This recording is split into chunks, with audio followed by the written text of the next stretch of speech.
Hi everyone, tax season is here, and if you have also not filed your income tax, this video is for you. In this video, I will walk you through step by step on how to file your income tax on your own without any external help. But first things first, a lot of you still feel that if your income is less than the taxable slab, you don't need to file your ITR. That's wrong, and there are many reasons why you should file your income tax. Let me give you two examples. Suppose you are working in an IT company and kalko you receive an offer from a US company.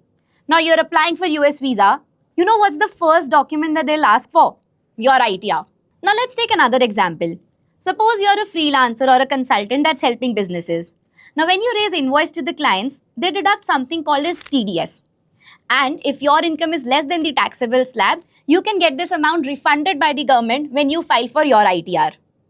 So these are two of the many reasons why you should file your income tax. And now that you're convinced, let me walk you through step by step on how to do that.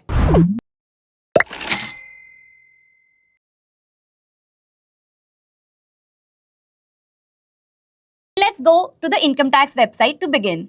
So let's do login. For most of you, you are not first time income tax filer, so you will have your registration details. If not, you can just simply register your account. So let me add my details quickly.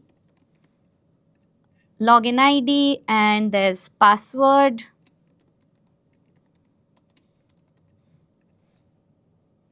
Okay, so next step you get is select your assessment year. Before we move further, I want you to have two important documents with you. One, your Form 16. Your employer typically gives you this. And second is your AIS, which is your annual information statement. It's essentially all the financial transactions that are linked with your PAN. And make sure that you are checking this line item by line item because it's a very common mistake. People don't do that. And if you have any dispute, you can go in this AIS tab and raise a complaint as well. Now, coming back to the main screen, here it says select assessment year. So while you're filing for the last year, which is 24-25, your assessment year is this ongoing year. So the drop down, which is 25-26, mode of filing online, we click next. Now, as you can see, I have not filed the ITR, so I'll click on Start New Filing. Now, here you see three options, Individual, HUF and Others. Now, this is important because a lot of people are missing out on the HUF benefits. HUF is Hindu Undivided Family. So, if you or your family has joint assets or some income generating assets, it is recommended that you also have an HUF account, which gives you a separate PAN, so that your tax liability is then divided over multiple PAN accounts. But for the purpose of this video, we'll go ahead with individual. But do note that if you have something like this, do apply for HUF as well.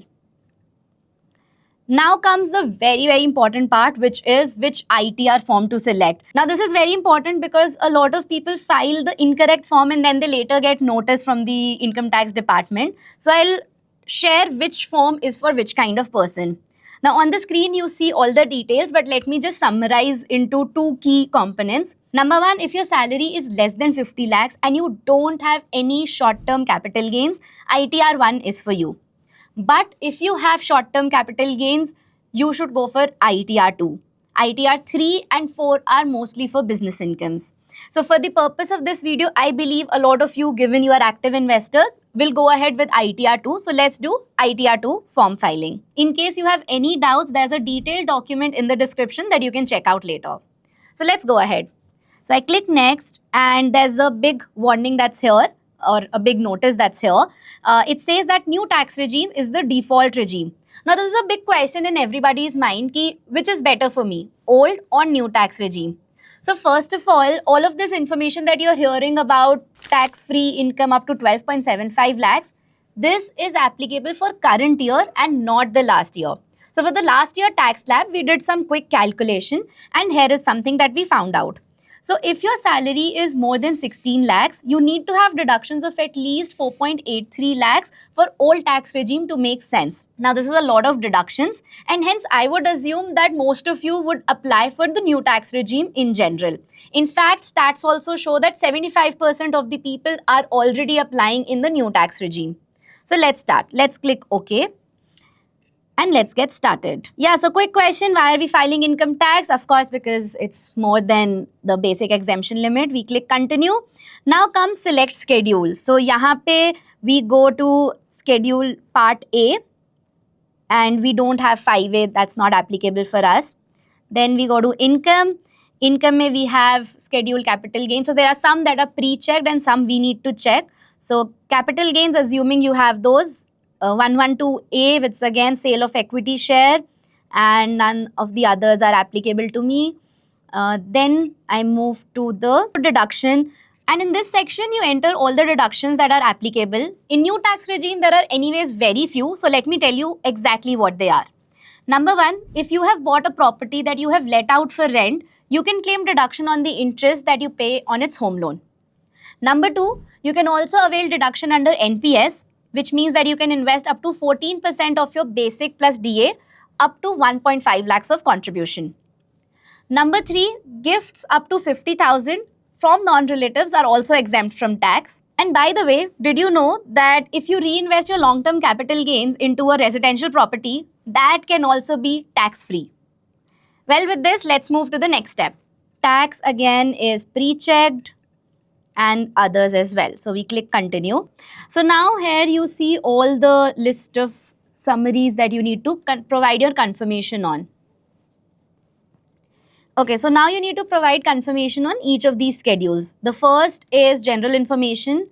Nothing much, just check your name, information, contact. Bank details is important because this is the bank in which you will get your refund if you are applicable for one. We confirm this and going back. Second is salary, where things are auto-populated from your form 16 and you can put in the deduction, but because you are now in the new tax regime, no deduction is applicable to you. Again, confirming this.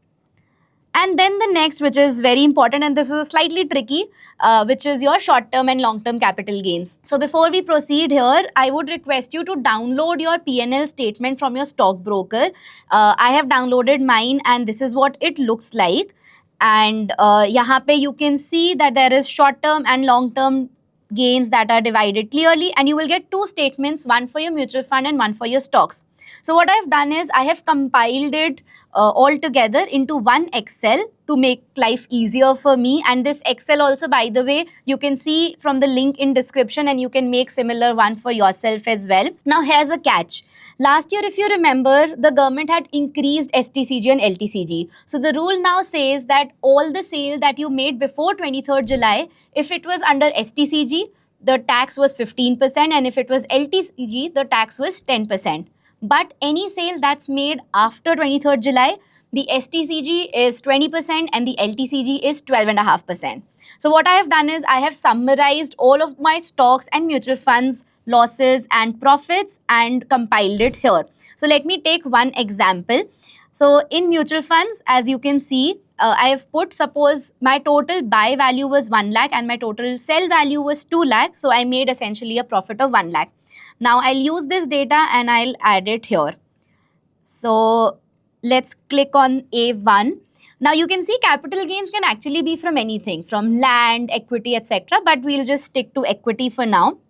So yahan pe let me add a value. Here select, as I said, full value of consideration is basically the value that you sell at, which is 2 lakh. So I'm entering 2 lakh here. And my cost of acquisition without indexation is 1 lakh. So as you can see, my net profit is 1 lakh. I save this here and I can go back and I can add another as well. Now I move to long-term capital gains. So yahan pe also you have different options. We'll select point number 4, which is from the sale of equity share or equity oriented fund, which is applicable for me. Now I go here, I click edit. Now here there's something called view schedule 112A. I click here and I add my values. So I acquired all the shares after 31st Jan and I sold them after 23rd July. So the total value, as you can see from my Excel, I've added some mock values. Again, let's assume for mutual funds, my buy value was lakh rupees and sell value was 2 lakh rupees. So my total profit was 1 lakh. I'm adding this here. and I save this. Now we go back and my both short-term and long-term capital gains are added. Now we also go for the rest of the schedules. There are some mandatory schedules that you need to provide your confirmation on. So check these out, confirm, check all the values thoroughly. So there is schedule CYLA, BFLA, SI, pretty straightforward. यहाँ पे ज़्यादा कुछ करना नहीं है हमें. And after checking all of them, I proceed to verification. So I am just declaring that all of this is right. Since there is no tax returner preparer in my case because I'm filing it myself, there is no need to enter TRP. Proceed to validation.